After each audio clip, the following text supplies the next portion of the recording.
দর্শক, আমার পাশে যেই তরুণটা দেখছেন একেবারে খুবই কম বয়সে, কেবল ইন্টারমিডিয়েট পাস করেছে ময়মনসিংহের কোথায়? হ্যাঁ, ঈশ্বরগঞ্জ থানার না, মোহাম্মদ জুবায়ের। দেখেন জুবায়ের, তার চেহারা দেখেই বুঝতে পারছেন দর্শক, একেবারেই অল্প বয়সী, ইন্টারমিডিয়েট পাস করেছে। কিন্তু এই অল্প বয়সে সে তার পরিবারের জোয়াল কাঁধে নিতে চেয়েছিল, মনে করেছিল যে বিদেশে গেলে তার পরিবারের ভাগ্য ফেরাতে পারবে, কিন্তু না দর্শক, পারেনি। 3 মাসের মাথায় ব্যর্থ মনোরথ হয়ে সে ফিরে যাচ্ছে, আর কয়েকদিনের মধ্যেই সে দেশে ফিরে যাবে। কিন্তু কেন এসেছিল এবং কি কারণে সে ব্যর্থ হলো, তার কাছ থেকেই শুনি দর্শক।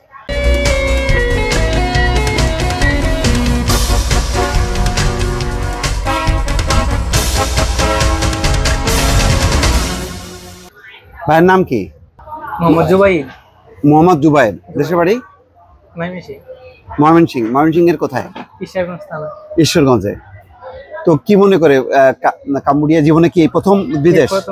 বিদেশ। আচ্ছা, মানে কি করতাম এতে দেশে থাকতে? পড়াশোনা করছি। কোন ক্লাসে? ইন্টার।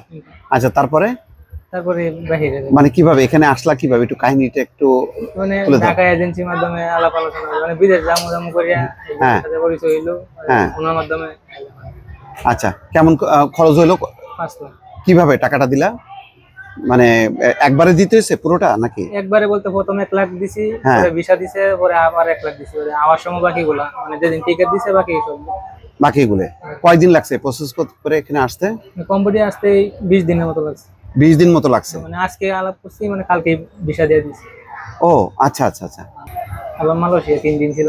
মালয়েশিয়া 3 দিন। প্রথম টিকেট রিজেক্ট করে দিয়েছে। ও রিজেক্ট করে দিয়েছে কোথা থেকে? 33 ঘন্টা ট্রানজিট দিছে মালয়েশিয়া। ট্রানজিট শেষ করার পরে যখন চেক আউট করলাম, টেকিং পরে টিকেট রিজেক্ট মারি দিয়েছে। পরে আবার 2 দিন, মানে 1 রাত 1 দিন থেকে পরে নতুন টিকেট দিয়ে আবার। তো ওখানে কিভাবে থাকলো? ওখানে পরিচিত কেউ ছিল না? এয়ারপোর্টের ভিতরে। 3 দিন ছিল। 3 দিন এয়ারপোর্টে। তো খারাপ লাগে না তখন? কিভাবে খাওয়া দাওয়া? অনেক খারাপ লাগছে, খাওয়ার খাদ্য ঠিকঠাক নাই। টাকা পয়সা ছিল? টাকা পয়সা ছিল, ঘুমানোর জায়গা নাই। তারপরে 3 দিন থাকার পরে কিভাবে তারপরে আসছো? তারপরে নতুন টিকেট দিয়েছেন, নতুন টিকেটের মাধ্যমে। নতুন টিকেটে। তো এখানে আসার পরে এখানে এয়ারপোর্টে কি হলো? এখানে এয়ারপোর্টে আসার পরে যে লোক আছে কম্বোডিয়ান, ওরা রিসিভ করে নিয়ে যে এজেন্ট, ওনার কাছে নিয়ে তার কাছে দিয়ে দিছে। আচ্ছা, তো এই এয়ারপোর্টে কোনো টাকা পয়সা দিতে হয়নি তোমাকে নাকি কন্টাক্ট করা ছিল আগে থেকে? কন্টাক্ট করা ছিল আগে থেকে আমার। আচ্ছা, হ্যাঁ। আচ্ছা, তারপরে চলে আসছো। তারপরে আসার পরে কতদিন পরে কাজ পাইলে? আসছি রাত্রে, পরের দিন সকাল থেকে কাজ করতেছি। পরের দিন কোথায়? এই রেস্টুরেন্টে? এই রেস্টুরেন্টে। আচ্ছা আচ্ছা। তো এখন মানে তাহলে তো কাজ তো তুমি পাইছো, যে আসার পর দিন থেকে কাজ পাইছো? তাহলে পাইছি বলতে কাজ দালাল এজেন্সি কইছে $400 স্যালারি, 5 লাখ টাকা কম হবে না। 5 লাখ দিলাম, $400 স্যালারি, এই আইলাম। মানে আশা করে $250 টাকা স্যালারি। 250? মানে কথা কাজে কোনো মিল নাই, মানে এজেন্সি যা বলছে এর মধ্যে কোনো কিছু মিল নাই। ও, তো $250 কি চলতেছে? $250 চলে না। 5 লাখ ব্যাংকে দিয়ে মাসে 30,000 বাংলা টাকায় কামাই। গার্মেন্টস করলে 20-22 হাজার টাকা এমনি বাংলাদেশে। আর আমার এই যে 5 লাখ গেল। 5 লাখ গেল এখানে, বাংলা টাকা 30,000-এর মতো আসে না? $250। বাংলা 30,000। ও, আর তাহলে থাকা খাওয়া খরচ কেমন যাচ্ছে এখানে? থাকা খাওয়া হোটেলেরই। আচ্ছা, তো এখন তাহলে কি সিদ্ধান্ত নিয়েছে? এই 5 লাখ টাকা যে খরচ হলো, এটা তো নিশ্চয়ই ওখানে ধার দেনা করে আসছো? ধার দেনা তো অবশ্যই। তো এইটা লোন আছে, আবার মানুষের কাছ থেকে ধার আছে। এখন কি করবা? এই দেনা রেখে, মানে দেনা তো থাকলো, এখানে টাকা পয়সা জমাতে পারলা না? না, টাকা পয়সা। তাহলে কিভাবে এই দেনা পরিশোধ করবা? এই দেশে গিয়ে করতে হবে, কষ্ট করে। দেশে যে কেন দেখে তো পরিশোধ করা যাবে না। ধরেন আমার মাস শেষে 10 তারিখে আগে একটা কিস্তি, মাস গেছে 10 তারিখ গেল, কিস্তি দিতে পারলাম তো বিদেশ করে লাভ আছে। 15,000 টাকা কিস্তি এটা দিতে না পারতে বিদেশ করে লাভ। মাসে 23 তারিখে 2 টাকা দেবো স্যালারি, কিন্তু স্যালারি পাই না। এই বিদেশ করার থেকে দেশেই ভালো, যা কয়টি এফআই মাস গেলে হাতে পায় হেলাই। এই আচ্ছা, বাড়িতে কে কে আছে? আব্বা, আম্মু। ভাই বোন? না, ভাই বোন। আচ্ছা আচ্ছা। আব্বা কি করেন? কৃষি কাজ করেন। ও, বাড়ির অবস্থা তেমন ভালো না? না। আচ্ছা, তাহলে এই ধার দেনা করে এসে তাহলে তো মানে পুরো আশাটাই, বিদেশে আশাটাই ব্যর্থ হয়ে গেল।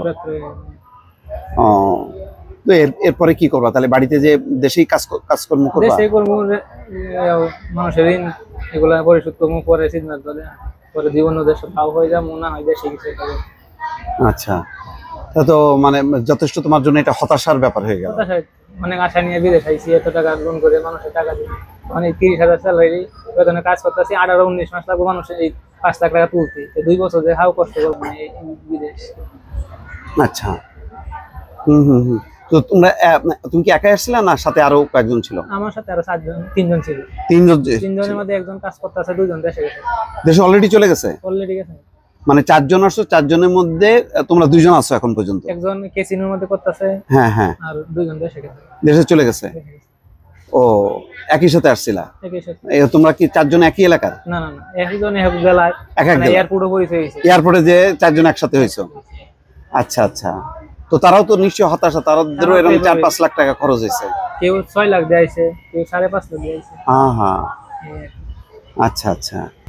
দর্শক শুনলেন এই যে তরুণের, দেখেন একদম এখনো মনে হচ্ছে মায়ের কোলে থাকা এক বয়সটা, কিন্তু ভাগ্য ফেরাতে এসেছিল, কিন্তু ব্যর্থ মনোরথ হয়ে সে ফিরে যাচ্ছে, ভাগ্য ফেরাতে পারেনি। এইভাবে তার মতনই এই জুবায়েরের মতন অনেক তরুণ কিন্তু কাম্বোডিয়ায় আসছে, নানা রকম প্রলোভন, নানান রকম গল্প যে $400-500 করে পাবে, কিন্তু কাজের কোনো নিশ্চয়তা নেই, এবং যেই অঙ্কের কথা শোনানো হয় বাস্তবে তার সাথে কোনো মিল নেই। ক্যাসিনোতে কাজ করতে হয়, নানান রকম অপ্রীতিকর একটি পরিস্থিতি। সুতরাং অনুরোধ করছি যে জুবায়েরের মতন যাতে আপনার ভাগ্যটা নির্ধারিত না হয়, বুঝে শুনে কাম্বোডিয়ার পথে পা বাড়াবেন, নতুবা তার মতনই কিন্তু আপনার সহায় সম্বল, ধার দেনা সমস্ত কিছু কিন্তু মাথার মধ্যে বোঝা থাকবে এবং আপনার স্বপ্নভঙ্গ হবে। সুতরাং স্বপ্নভঙ্গ যাতে না হয়, সতর্ক হয়ে কাম্বোডিয়ার পথে পা বাড়াবেন। ভালো থাকবেন, আল্লাহ হাফিজ।